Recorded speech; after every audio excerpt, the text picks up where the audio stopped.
Oui, bonjour. Ce matin encore, nous sommes ici réunis pour rendre hommage et dire au revoir à notre frère Tidiane, connu Ahmed Tidiane, parti dans la fleur de l'âge. Oui, 44 ans. Connu Ahmed Tidiane est parti. C'était un homme de combat. Ce matin, nous apercevons son épouse et puis j'ai notre frère Ahmed Tidiane qui est dans le train, qui est sans voix, qui est abasourdi. Ce matin, c'est tout le collège du parti de fête africain de Côte d'Ivoire qui est réuni en ce lieu à Suresnes, dans la banlieue parisienne, le lieu où notre frère a tiré son dernier soupir, lui, avec Sidiane, nous a quittés. Brutalement arraché à nos affections, notre frère est parti.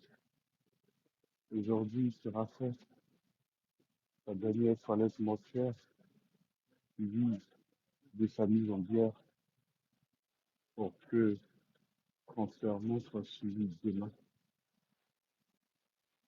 à Abidjan. Nous sommes réunis à la salle Chevalier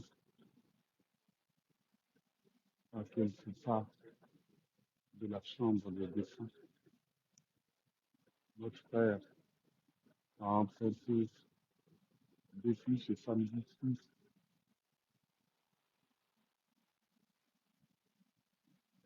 juillet 2024 le boulevard des Éternels à Londres, Tidiane s'en va, laissant derrière lui une femme affligée, des enfants sans voix, des amis et connaissances, des camarades de livre, des camarades politiques, abasourdis, et lui, tel un coup de massue. Nous avons appris en cette nuit douloureuse du samedi 6 juillet 2024 la disparition soudaine de notre frère Tidiane. Celui qui faisait de l'affaire des autres son affaire personnelle. Celui qui faisait de la cause de la libération de l'Afrique et de la Côte d'Ivoire une entreprise personnelle. Le témoignage que nous avons reçu de son épouse témoignait d'un frère qui dormait presque, qui était toujours à écouter, à regarder les sorties politiques des leaders, que ce soit opposés à son parti, le PPSI, que ce soit le leader du PPSI, bien sûr, quand lui-même ne se faisait pas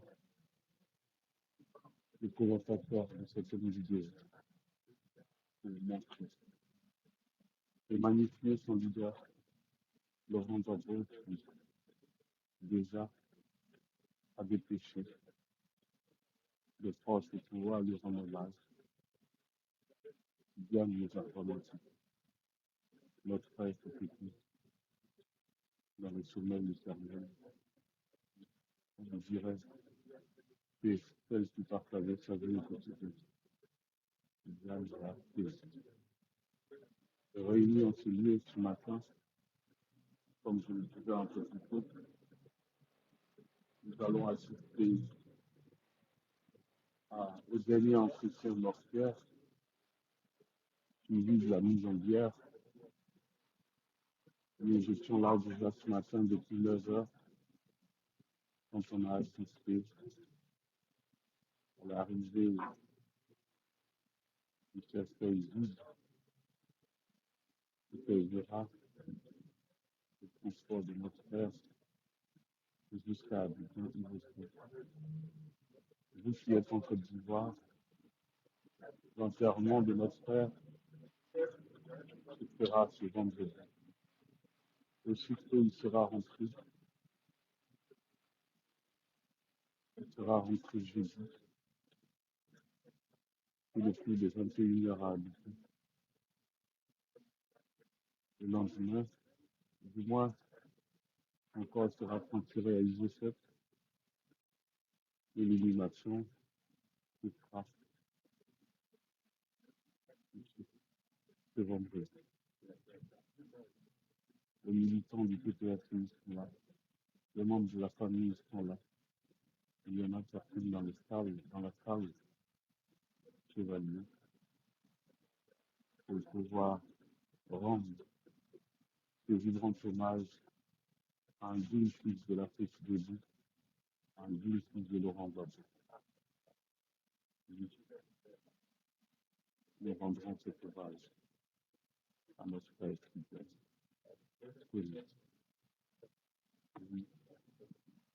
Bien, nous avons tellement il avait 45 ans. Il est parti. Marie-Jeanne Sabot, on me l'annonçait, elle est arrivée ce matin de Toulouse pour assister à cet hommage que nous rendons à un frère, à notre frère.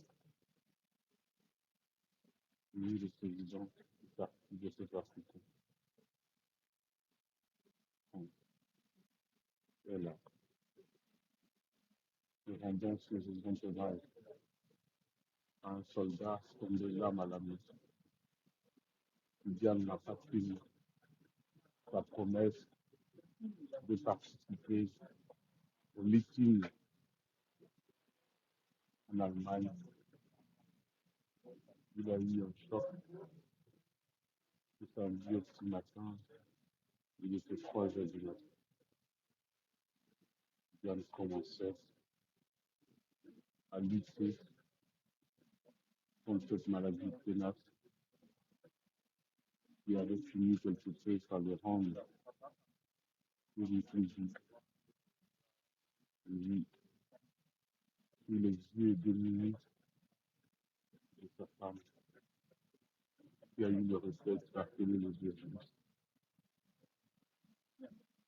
sont arrivés avec promptitude, l'ont interné dans un centre hospitalier. Un scanner a été sollicité, quand malheureusement le corps médical se réjouit à la difficile réalité. Plusieurs connaissent avec un cahier de sucre qui grossissait au fil des heures au niveau cérébral. Il se trouvait tout de suite dans un état très végétatif quand le médecin disait à sa femme qu'il lui excusait, que se résout dans l'évidence. Notre frère était en train de partir. Plus que la réalité. À peine en 16 heures, police a rendu le champ. C'était bien a rendu le champ de la vie mondiale. Il est dès lors assez proche du Père que nous invoquons maintenant ce matin pour qu'il lui accorde les délices de son paradis. Pour qu'il lui pardonne tous les soucis, tous ses fautes, pour qu'il lui accorde son paradis éternel. Pour que seule sa gloire prédomine. Tous les enfants, les gens chers à Jésus terrestres, tous ceux et celles à qui Dieu a accordé son amour, le faveur de sa vie, que la grâce et l'unité de Dieu permettent à chacun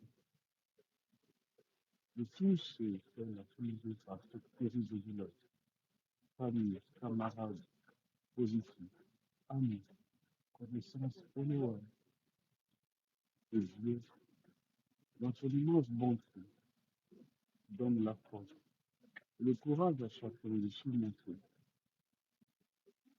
cette mise dans laquelle la main, cette situation tragique liée à la séparation soudaine et la disparition d'un homme plein de bonté, plein de générosité, un homme en proie au don de soi, qui publie et donner aux autres que jamais il ne se fera accorder lui-même, qui gagne le soin de tous ceux qui demanderaient de ses bienfaits, qui gagne, comme il aimait ça le dire, partager, partager, mettez de cœur, mettez dans tous les groupes WhatsApp, inbox, taguez vos amis, mettez le cœur. Évitez les fêtes bizarres. Évitez les fêtes bizarres sur le live. Évitez les fêtes bizarres. Mettez le cœur. Protégez le live. Ce que j'ai à dire est très important. Protégez le live. On est attaqué. Je ne vois pas les vues. Dites-moi, il y a combien de vues sur mon live? Il y a combien de vues? Parce que moi ici, je ne vois pas les vues. Vite, mettez le cœur, partagez. Mettez dans tous les groupes. Mettez dans tous les groupes. Liste dans les directions de chacun de nous. Il est dit, pour que jamais le combat pour la libération de notre pays, il est aux mains des gens vivants, bien l'histoire. L'histoire parce que la dignité d'un homme brise, celle de Laurent Gbagbo. Il soit restitué. Oui, autant en Côte d'Ivoire, la démocratie soit restaurée. Pour que la dignité de l'homme ivoirien porte l'émancipation de l'Ivoirien. Affirmer au-delà des rives de la vie pour que toutes ces choses arrivent. C'est la gloire de notre pays et son rayonnement dans ce monde moderne.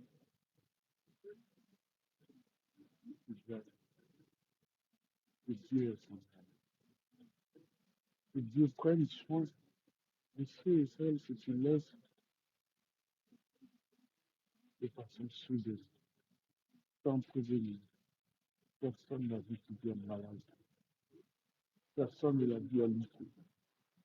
On n'a pas vu venir cette mort qui est arrivée comme un bonheur, qui est rentrée cette nuit,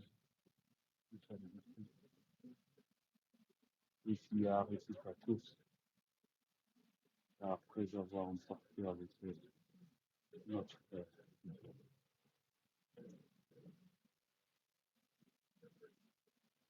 Dieu le remercie depuis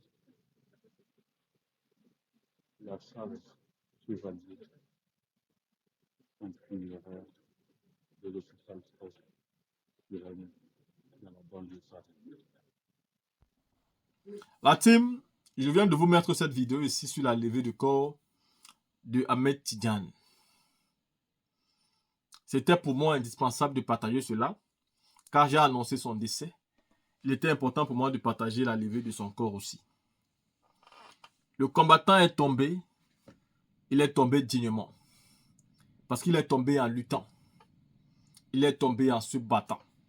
Il est tombé parce qu'il n'a pas lâché en tombant. Donc, nous devons continuer à célébrer et à magnifier les bons moments qu'il a passés dans la lutte. Vous savez, nous qui faisons des vidéos politiques pour dénoncer, non seulement nous prenons des risques, mais c'est parce que nous aimons la politique. Et nous avons compris le sens de quelque chose dans la vie, en fait. Parce que si vous ne menez aucun combat politique, moi j'ai souvent l'impression que vous n'avez pas compris votre sens de la vie. Si vous n'avez aucune idéologie à défendre, si vous n'avez aucune position à prendre, même si ne pas avoir de position, c'est déjà avoir une. Mais c'est un problème de ne pas avoir quand même.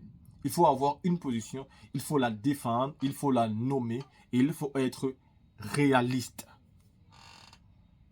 Ahmed Tidjane avait sa position. Et il a souvent fait des erreurs, comme quand il a décidé à un moment donné de suivre M. Charles Blé Goudé. Il a donné raison et à un moment, il était même aussi parmi ceux qui attaquaient le PPACI. Mais très rapidement, il s'est rendu compte de son erreur. Et c'est ça aussi la qualité d'un grand homme.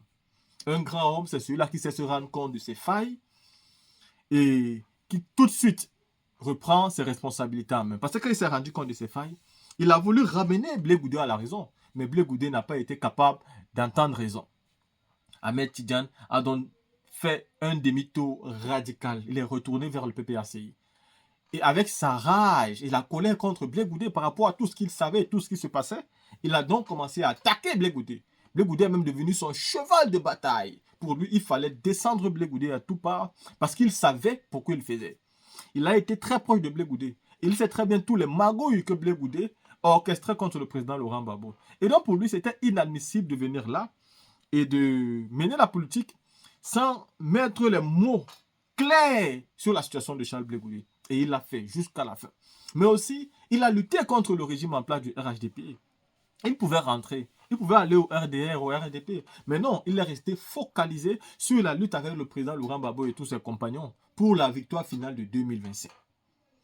C'est un homme qui a été déterminé à voir les choses changer en Côte d'Ivoire.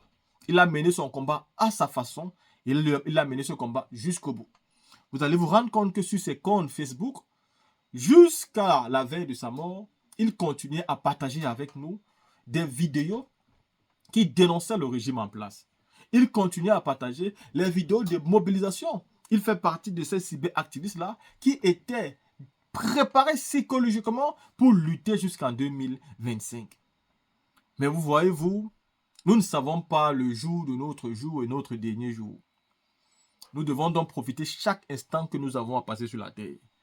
Nous devons continuer à faire ce que nous aimons, car nous ne savons pas quand nous allons tomber. Si Kone Ahmed Tidjane savait ce qui devait se passer, je pense qu'il aurait peut-être fait beaucoup d'autres choses plus que ce qu'il était en train de faire pour se sentir encore bien et pour mourir en paix.